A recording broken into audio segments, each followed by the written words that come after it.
Bom dia, segunda série. Iniciando a gravação da nossa aula de hoje, dia 10/9, realismo em Portugal e realismo brasileiro.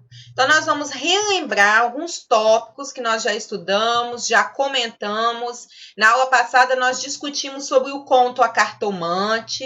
Ficou bem nítido para a gente as características daquele conto de caráter realista, como que aquele texto, aquela escrita se diferencia dos textos românticos, do estilo do romantismo que nós estudamos até então, e o realismo, que é para a gente um período marcado ali pelo desenvolvimento social, pelo desenvolvimento ali de uma literatura pautada no real, pautada no comportamento social.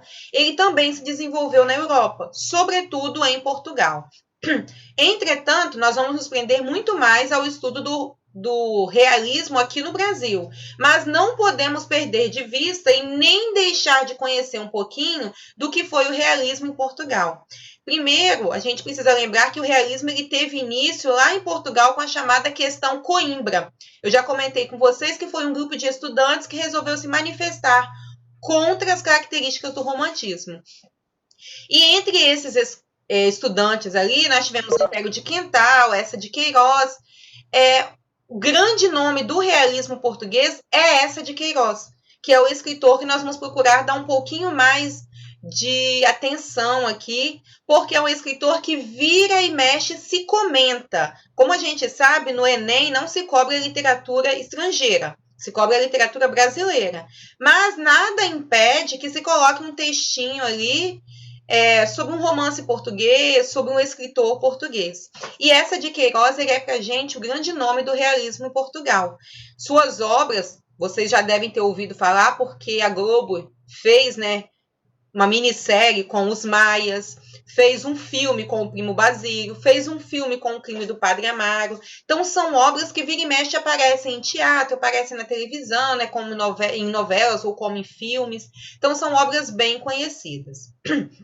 E muitas das características do realismo dos outros países também aparecem nesse movimento que surge em Portugal. Vamos lembrar que quando o romantismo surgiu em Portugal, ele tinha como objetivo valorizar o cenário português, lembram disso? O romantismo em Portugal, ele buscava valorizar a glória portuguesa, a honra portuguesa com relação às conquistas.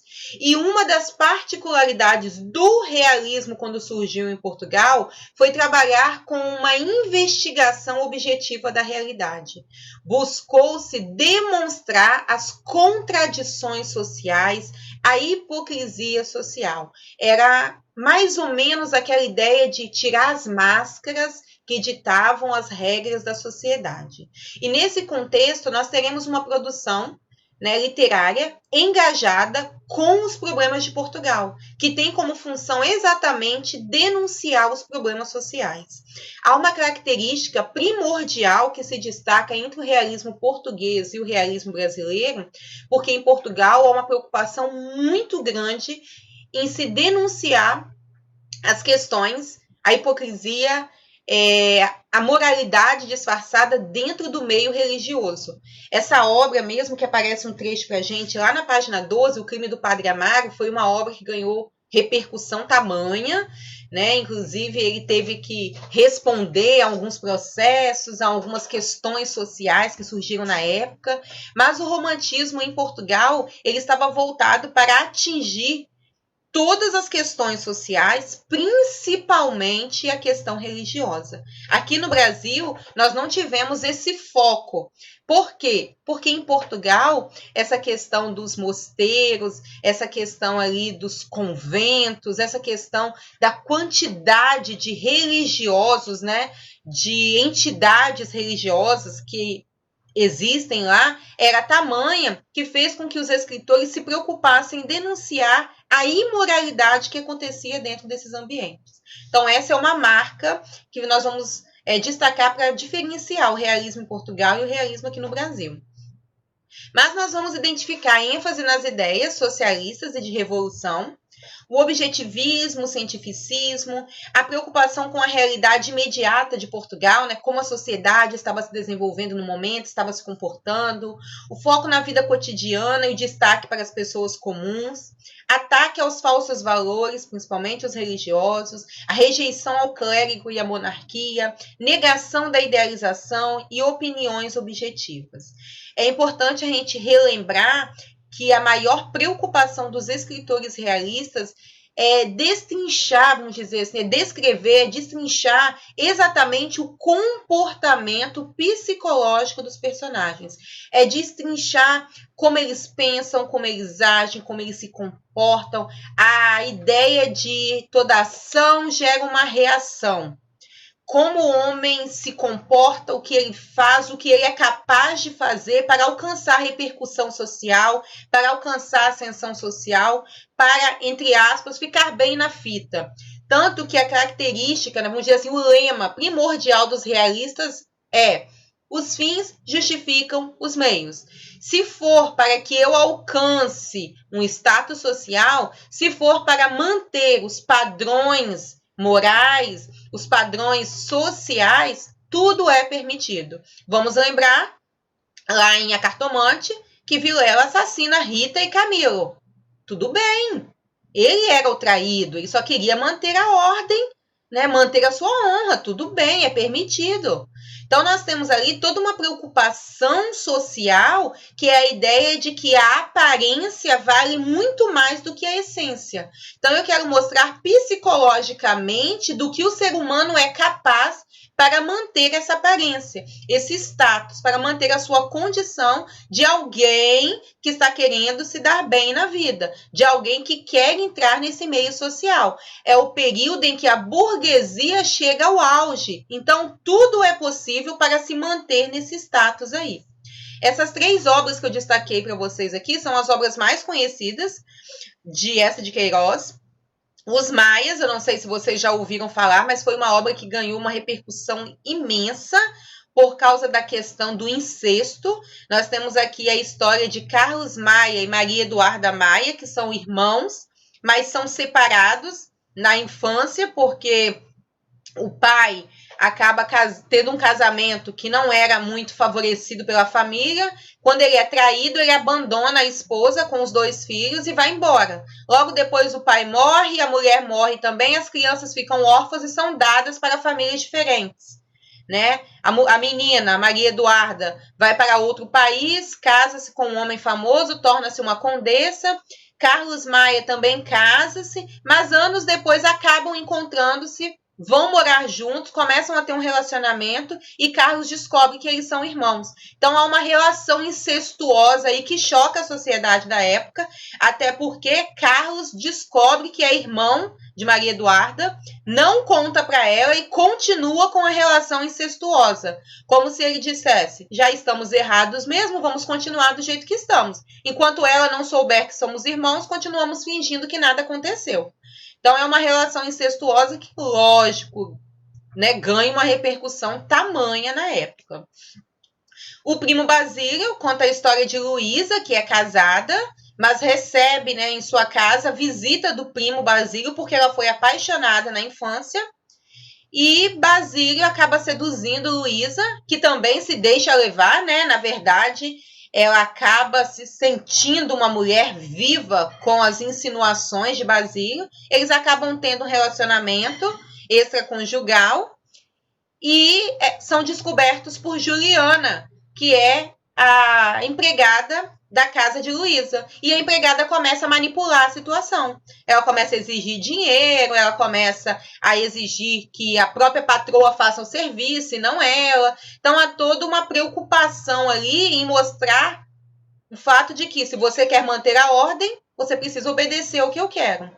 E no final, né, da história, acaba que o marido de Luísa descobre a traição, só que Luísa entra em crise psiquiátrica, vamos dizer assim, crise psicológica, e ela tem um surto psiquiátrico, ela é internada numa clínica, e mesmo o marido dizendo que a perdoa, Luísa morre porque ela não quer ser perdoada. O que ela não queria era que o marido descobrisse a traição. Ela não queria que as pessoas descobrissem que ela traiu o marido. Ela queria continuar sendo uma mulher certinha e uma mulher que tinha um amante. Então, olha só a crise de identidade psicológica que vive Luísa. Ela não está nem aí se o marido a perdoou. O que ela não queria era ter sido descoberta. Ela queria continuar dentro daqueles padrões que permitia, né, a mulher manter uma vida de aparências. E acaba que Luísa morre. Aí vocês podem questionar, ué, então ela morre igual as mulheres do romantismo para pagar pelo seu erro? Não. Ela morre porque ela tem remorso, né, vergonha por não ter conseguido manter as aparências. Não, Fernanda, ela entra em crise, ela tem um surto psicótico mesmo, assim, ela fica muito doida e ela acaba morrendo com problemas psiquiátricos. Ela não se mata. Ela tem muita raiva de ter sido descoberta. A angústia dela não é o marido ter perdoado e o marido ficar sabendo que ela teve um amante. A angústia dela é que ela não conseguiu viver de aparências. Poxa, tantas mulheres por aí têm um marido e um amante, por que eu não consegui? Essa é a angústia dela. Então ela acaba morrendo em surto psicótico. Mesmo o marido dizendo, eu te perdoo, a gente esquece tudo. Ela não quer ser perdoada, ela queria continuar mantendo as aparências. Bem louco, né?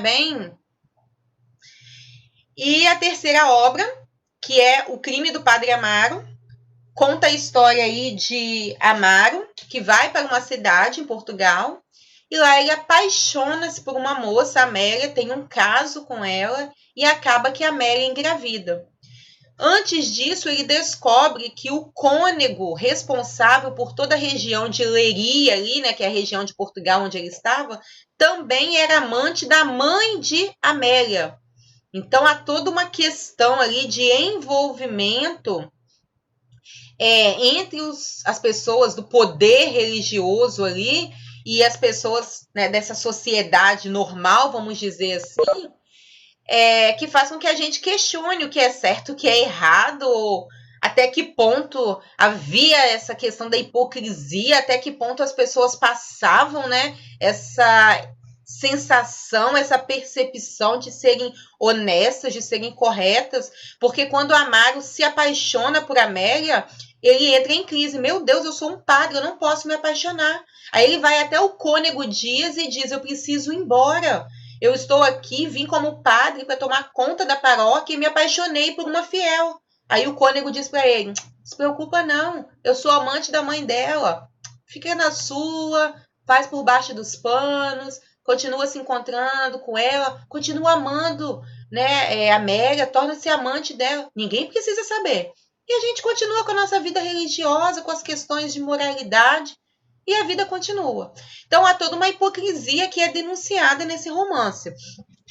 Lá na página 12, nós temos o seguinte comentário. Leia um trecho do romance O Crime do Padre Amaro, de Eça de Queiroz. A narrativa publicada em 1875 conta a história de Amaro, um jovem padre designado para exercer seu ofício em Leiria. Logo que chega a seu lugar de destino, Amaro se hospeda na casa da beata Joaneira, que tem uma bela filha de nome Amélia. Encantado com a moça, Amaro inicia um cuidadoso processo de sedução. O padre se apaixona perdidamente pela jovem que se deixa envolver.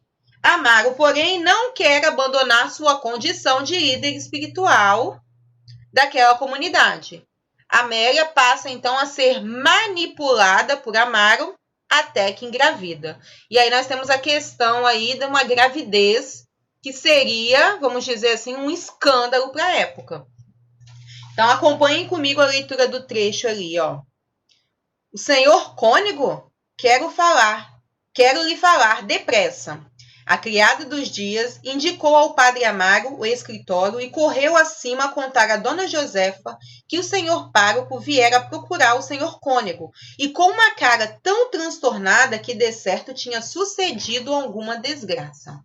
Amaro abrira abruptamente a porta do escritório e fechou-a de repelão, e sem mesmo dar os bons dias ao colega, exclamou, A rapariga está grávida. Não sei se vocês sabem, mas a ideia de rapariga aí para os portugueses é a ideia de moça, né? Mas para a gente aqui no Brasil, rapariga é uma ideia de sem vergonha, né? Uma vadia, uma moça de rua mesmo, essas meninas aí que dão mole para qualquer um.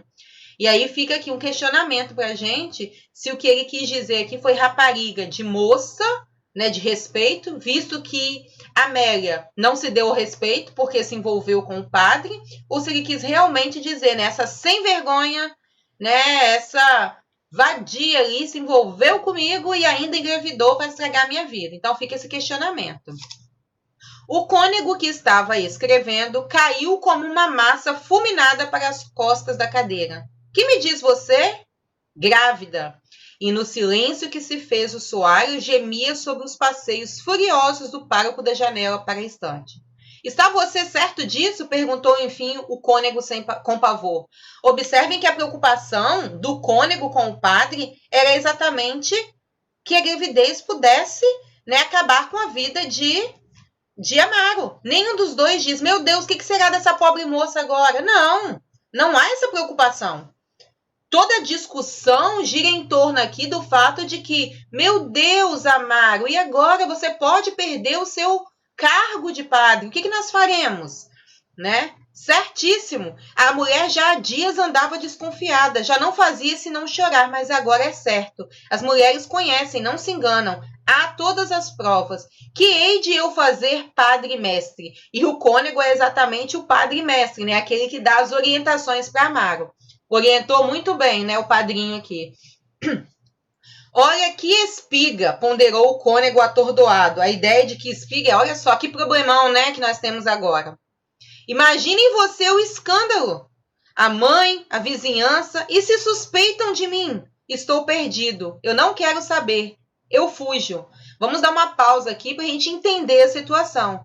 E se suspeitam de mim? Gente, a Amélia é uma mocinha de 16 para 17 anos.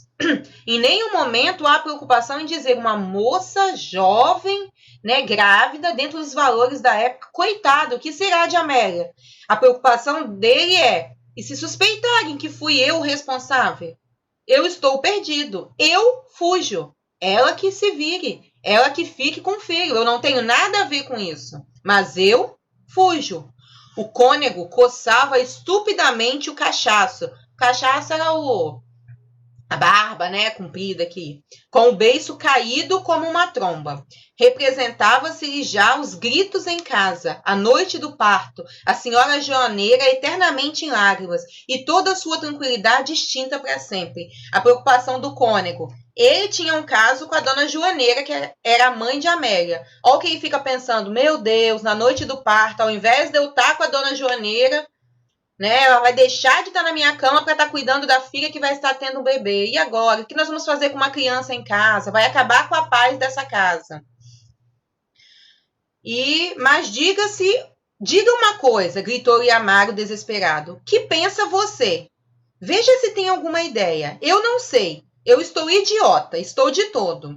Aí estão as consequências, meu caro colega. Ou seja, coloque a cabeça para funcionar. Vá para o inferno, homem. Não se trata de moral. Está claro que foi uma asneira. Adeus, está feito. Mas então o que quer você? Diz o cônego. Não quer de certo que se dê uma droga à rapariga que a arrase. Amaro encolheu os ombros, impaciente com aquela ideia insensata. O padre mestre positivamente estava divagando.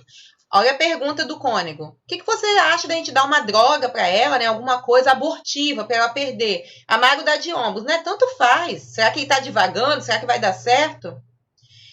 Mas então, o que quer você? Repetiu o cônego num tom cavo, né? Vazio, arrancando as palavras ao abismo do peito. Que quero? Quero que não haja escândalo. É a única preocupação de Amaro. Que hei de eu querer? De quantos meses ela está? De quantos meses? Está do mês. Então é casá-la. Olha, gente, a solução que eles arrumam. Então é casá-la, exclamou o cônego com explosão. É casá-la com o escrevente. Já arrumaram até alguém para assumir o filho da outra. O padre Amaro deu um pulo. Com o diabos, você tem razão. É de mestre, ou seja, que esperteza isso aí. O cônego afirmou gravemente com a cabeça que era de mestre, ou seja, que ele era esperto. Casá-la já, enquanto é tempo. Aí ele tem uma expressão em latim aí que diz: quem é marido é que é pai. Conseguiram entender o absurdo da situação? O que acontece aí? Há toda uma manipulação da situação, dos valores e até mesmo da própria sociedade. Porque o que o cônego e o padre estão tramando é exatamente uma forma de enganar toda a sociedade e fazer com que eles acreditem que Amélia não teve nada com o padre e que o padre continua uma pessoa de moral. Então, o que o texto traz para a gente, e a frase final deixa isso bem claro, é que a honra, as aparências, né, precisam ser mantidas a qualquer custo.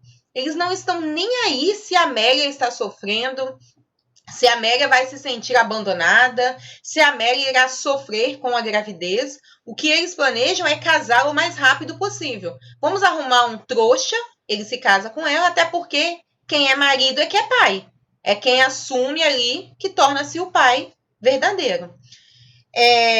Para quem tiver curiosidade depois para ler a obra, não é bem assim que acontece, porque a Mary acaba não aceitando o casamento e acaba vindo a falecer na hora do parto. Mas é interessante destacarmos que ela não aceita o casamento, ela mantém a gravidez, ela é levada para a casa de alguns parentes muito distantes, fica ali escondida, e quando ela morre, né, o filho é dado para adoção, o filho é dado para adoção, e o padre, ele volta para a cidade e continua a comandar a comunidade como se nada tivesse acontecido. Ele faz uma doação, né, de uma parte do salário dele para a comunidade como uma forma de pedir perdão pelo que ele fez e continua a sua vidinha de padre, né, cheio de valores, cheio de princípios, como se nada tivesse acontecido.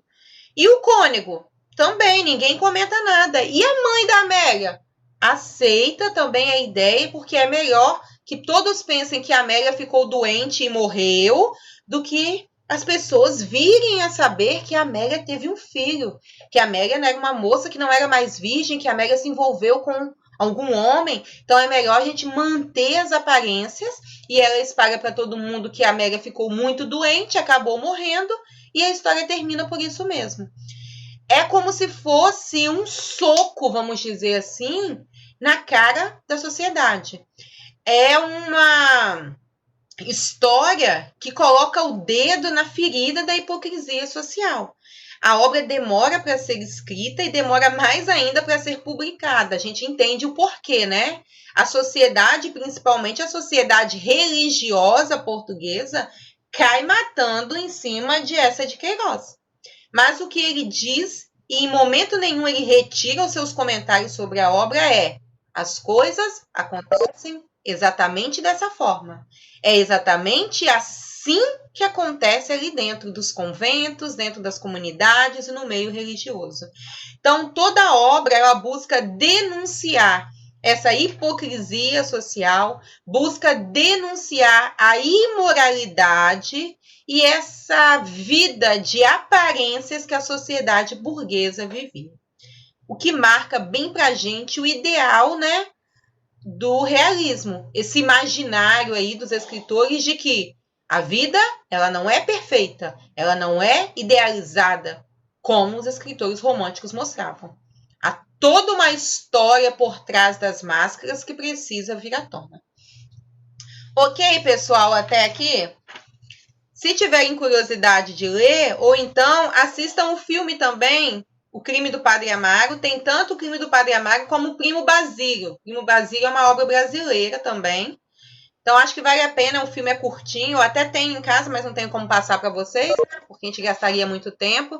Mas vale a pena vocês estarem assistindo, para vocês terem uma ideia do que é exatamente esse universo hipócrita, medíocre, demonstrado nos romances do realismo português. Até aqui alguma perguntinha?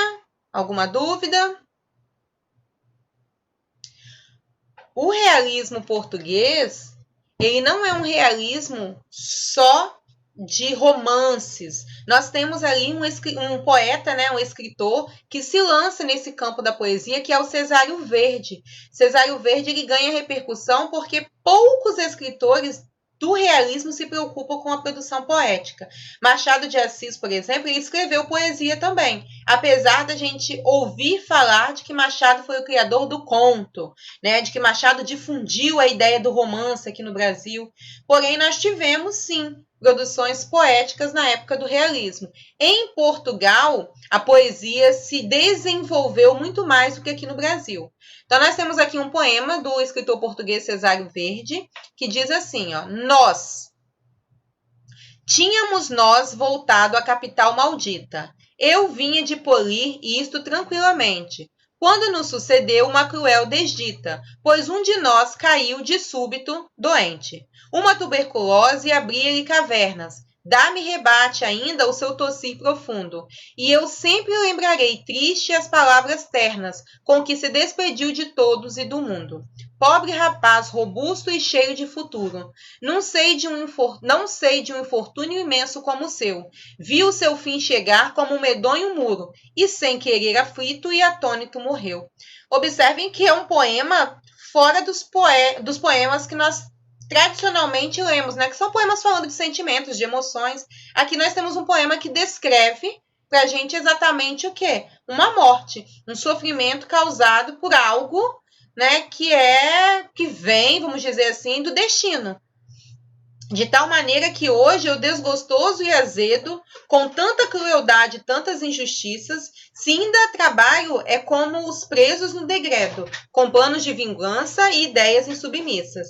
E agora, de tal modo, a minha vida é dura, tenho momentos maus, tão tristes, tão perversos, que sinto só desdém pela literatura, e até desprezo e esqueço os meus amados versos. Então, nós temos aqui um poeta que vive essa angústia aí, causada, né, pelos acontecimentos do destino.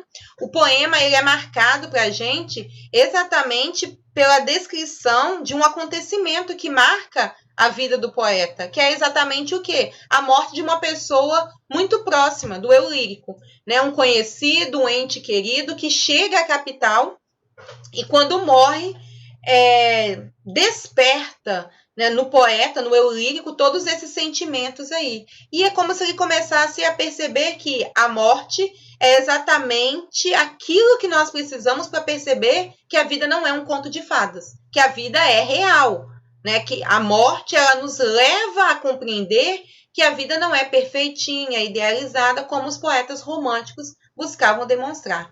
O poema, ele apresenta aqui algumas marcas do realismo que é importante a gente destacar. Primeiro, nós temos uma abordagem totalmente objetiva do fato central, que é exatamente o quê? A morte. A morte é descrita de forma objetiva. Veio, levou alguém, né, deixou a saudade, a dor e me afastou de alguém que eu amava, de alguém que eu gostava, de alguém por quem eu nutria um sentimento profundo. Então, você tem uma descrição objetiva, não há um sentimentalismo ali. Você tem uma representação do acontecimento ocorrido com uma pessoa comum. É um fato, né? Uma fatalidade, vamos dizer assim, do dia a dia. As pessoas nascem e morrem o tempo todo ao nosso redor. E você não tem essa preocupação lá no romantismo em descrever esses aspectos. Então, você tem algo real, algo comum, algo do cotidiano que é trazido, vamos dizer assim, para a discussão nesse poema. E por último, acho que ficou bem claro para a gente aqui que a linguagem ela é objetiva, ela é uma linguagem direta, bem direcionada. Você não tem a presença aqui de metáforas, a presença de elementos conotativos que façam com que você tenha assim, dúvida em tentar entender, em compreender o que o autor realmente quis demonstrar ali. Então, nós temos marcas aqui do realismo que nos levam a perceber que o poema todo ele é objetivo, direto, apropria-se de uma temática comum, de uma temática do cotidiano e parte do princípio de que as coisas estão acontecendo ao nosso redor o tempo todo. Ok, pessoal? Certinho até aqui? Ok, obrigada, Fernandinha. Vamos lá, então. Relembrando as características aqui do realismo. Deixa eu ver se eu passei demais, tá certo. Nós vamos destacar a objetividade, que é essa preocupação ali, né, em mostrar o menos possível, vamos dizer assim, o sentimentalismo. A crítica social, que é a marca registrada do realismo, né, a representação das hipocrisias, das contradições, da imoralidade da elite burguesa. A ironia, né, que é a marca registrada de Machado de Assis, e o enfoque em descrições psicológicas, excepcionalmente a descrição dos valores e pensamentos dos personagens narrados. Nós temos o tempo todo uma preocupação em mostrar como os personagens se comportam. Lembram de Rita? Olhos bonitos, mas sonsos, que de sonsa não tinha nada. Lembrem de Camilo? Um ingênuo na vida pública, coitadinho, mas que de ingênuo não tinha nada. Então, há toda uma preocupação em mostrar o que as pessoas escondem por trás da aparência, o que as pessoas escondem no olhar, o que as pessoas escondem nas palavras, nos gestos. Por isso, essa preocupação, né, psicológica, essa descrição com o psicológico aí dos personagens. E lembrar do que eu disse para vocês, agora nós vamos começar a entrar nesse universo do realismo brasileiro, que as personagens de Machado, elas possuem uma característica que se sobressai, vamos dizer assim, que é ressaltado o tempo todo, que são os olhos. As personagens de Machado, as personagens femininas, são todas marcadas pelo olhar. Capitu tinha olhos de cigana, oblíqua e dissimulada. Rita tinha olhos sonsos, mas era uma serpente que acabou seduzindo quem? Camilo. E outras personagens como Sofia, e isso, olhos de ressaca, né? Parecem que estão caídos, que não está percebendo nada, mas são olhos que trazem todo um enigma ali. Olhos de cigana, oblíqua e dissimulada, ele diz de Capitu, né? Os olhos de ressaca. Nós temos Sofia, que com o olhar, né, seduz Rubião no romance Quincas Borba, e por aí vai. Virgília, em Memórias Póstumas de Brás Cubas, que consegue seduzir Brás Cubas, dando uma piscadinha para ele no momento em que eles se encontram. Né? O narrador descreve como uma criatura calma, mas que com uma piscadela consegue seduzir e levar o nosso narrador ali a esse envolvimento extraconjugal. Então, as personagens de Machado são marcadas exatamente por essa questão do olhar. Como diríamos aí, os olhos são as janelas da alma, então são os olhos que demonstram o que vai no interior dos personagens. No realismo brasileiro, nós vamos destacar dois grandes escritores, Machado de Assis e Raul Pompeia. Entretanto, o nosso grande nome do realismo é Machado de Assis. Raul Pompeia, na verdade, ele fica conhecido por uma única obra, que é o Ateneu. E por que ele é considerado um grande escritor? Porque o Ateneu é considerado uma obra de transição entre o realismo e o naturalismo. Não sei se vocês estão lembrados da primeira aula que eu dei sobre realismo, que eu comentei com vocês que o realismo se inicia em 1881, perdão. E no mesmo ano, em 1881, Machado de Assis lança o Realismo Realista, com Memórias Póstumas de Brás Cubas, e a Luísa Azevedo lança o Cortiço em 1881 também, com a tendência, né, com a corrente realismo naturalista. E Raul Pompeia, ele produz essa obra, o Ateneu, que é uma obra que consegue circular dentro das características do realismo e do naturalismo, porque ele traz para a gente a elite da época, retratadas ali como pessoas que enviam os filhos para estudar nessa escola. O Ateneu é considerado uma grande entidade estudantil, só pessoas da alta sociedade com dinheiro que mandavam os filhos estudarem ali. O diretor Aristarco era um homem de valores, de princípios religiosos, que mantinha a ordem, tudo muito certo. Os meninos iam para ali para aprenderem a ser homens honestos, homens moralistas. E a esposa dele, a dona Emma, às escondidas, ela iniciava todos os menininhos que iam para a escola aos 15, 16 anos na vida sexual. Enquanto o marido mantinha aquela postura de diretor, né, correto, durão, rude, ela era aquela mulher que estava sempre acompanhada acompanhando o marido, né? Sempre com aqueles olhos tranquilos, calmos, mas ela se deitava com todos os meninos para ensiná-los, né? Introduzi-los, vamos dizer assim, na vida sexual. Então havia toda uma crítica aí para nos demonstrar que aquela ideia de moralismo que permeava, vamos dizer assim, que cercava o colégio o Ateneu, era uma mentira. A história toda é contada por um personagem, Sérgio, que é um menino pobre, mas que vai estudar no meio da elite. Observem aí a mistura, né, das características, porque o realismo ele só fala da elite, o naturalismo ele fala das classes marginalizadas. E Sérgio é pobre que vai estudar com esses meninos da elite. E quando ele começa a perceber que o diretor aplica castigos severos a eles, o diretor é extremamente rude, é extremamente, né, cheio de valores, de princípios, enquanto a mulher é uma imoral, uma hipócrita, né, a história termina com esses estudantes se reunindo e colocando fogo, ateando fogo ao Ateneu. Né, a escola pega fogo e cai.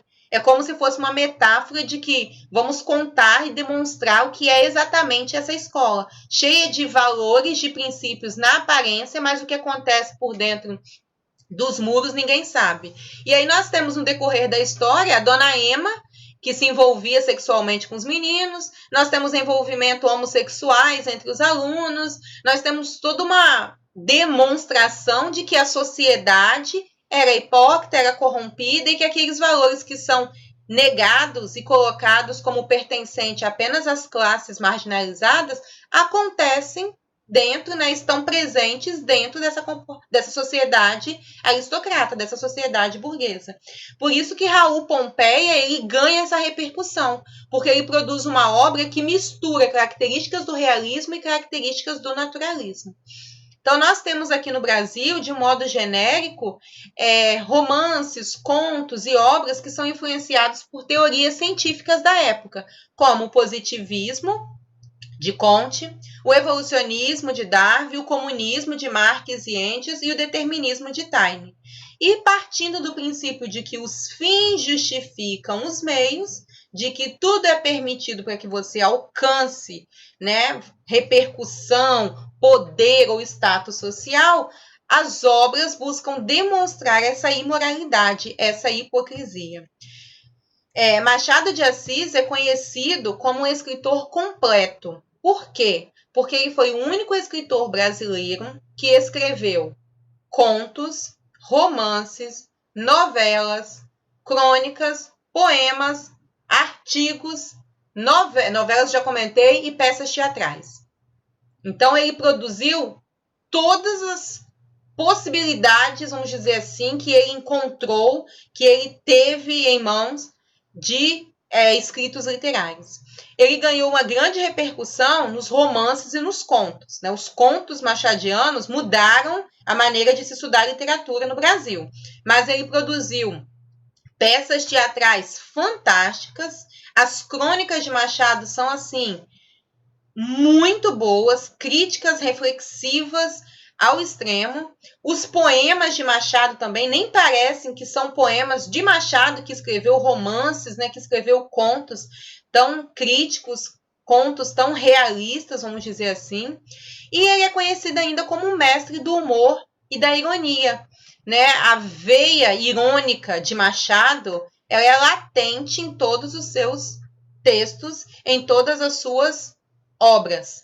Tanto que ele inicia Memórias Póstumas de Brás Cubas com a seguinte epígrafe, né? A introdução da obra começa assim, ó. Ao verme que primeiro roeu as frias carnes do meu cadáver, dedico com saudosa lembrança essas memórias póstumas. Então ele tem ali um defunto autor, alguém que morreu e que vai contar a história. E ninguém mais merece a dedicatória, né, dessa obra. Apenas os vermes que roeram ou que irão roer as carnes do cadáver dele. A sociedade é tão hipócrita e mesquinha que ele prefere dedicar o livro aos vermes que irão devorá-lo do que as pessoas com quem ele conviveu, do que as pessoas que estão ao seu redor. Então, nós temos aqui toda uma preocupação machadiana em demonstrar exatamente essas questões da hipocrisia social. Nesse texto vergário que vocês têm disponível lá na página 21 da apostila, é um trecho retirado de Memórias Póstumas de Brás Cubas, em que nós temos um ex-escravo que agora se vinga de um escravo, porque ele era um escravo forro e agora ele castiga um escravo que ele conseguiu comprar. Então, a gente tem exatamente a ideia aqui de que os fins justificam os meios. Se agora eu deixei de ser escravo, eu posso ter alguém sob o meu poder que vai sofrer tudo o que eu sofri. Vale a pena vocês estarem atentos a essas questões quando forem analisar o texto. É um trecho retirado de Memórias Póstumas de Brás Cubas e é um dos textos mais reflexivos que aparecem aí no decorrer da obra. Bom, pessoal, no geral, nós temos todo esse universo realista aí marcado pela questão da crítica. Por isso que a gente diz que o realismo ele é bem mais próximo do que nós vivemos, do que nós vivenciamos. Ok, pessoal? Aguarda só um momentinho, estou encerrando.